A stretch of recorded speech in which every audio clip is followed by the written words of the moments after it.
সেপ্টেম্বরে বাংলাদেশ সফরে আসতে ইতিবাচক ভারত। সাম্প্রতিক সম্পর্কে টানাপোড়েনে অনিশ্চয়তা তৈরি হলেও বাংলাদেশের পাশে থাকার ঘোষণা দিয়েছেন বিসিসিআই সহ সভাপতি রাজীব শুক্লা। কলম্বো থেকে আশিক রুদ্র রিপোর্ট। রাজনৈতিক কারণে গেল বছর আগস্টে 3 ওয়ানডে আর টি-20 সিরিজ খেলতে বাংলাদেশ সফরে আসেনি ভারত। দ্বিপাক্ষিক সিরিজ পিছিয়ে এবছর সেপ্টেম্বরে হওয়ার কথা। তবে মোস্তাফিজুর রহমান ইস্যু আর বিশ্বকাপ খেলতে টাইগারদের ভারতে না যাবার সিদ্ধান্তে যা আবারও অনিশ্চয়তার মুখে পড়েছে।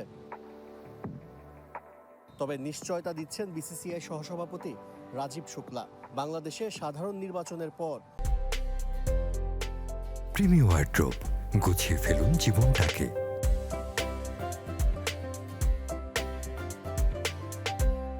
দুই দেশের সম্পর্কের বরফ গলতে শুরু করেছে। তাই সেপ্টেম্বরে বাংলাদেশ সফরে আসতে ইতিবাচক men in blue.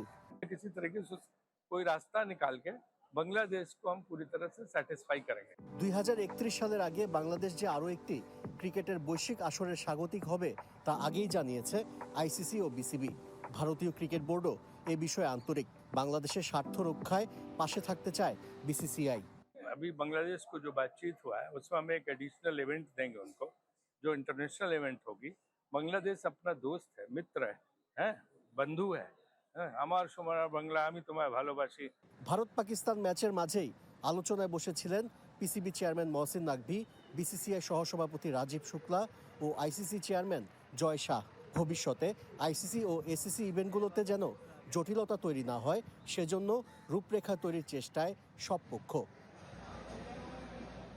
Ashiq Rudra, channel 24, Colombo, Sri Lanka.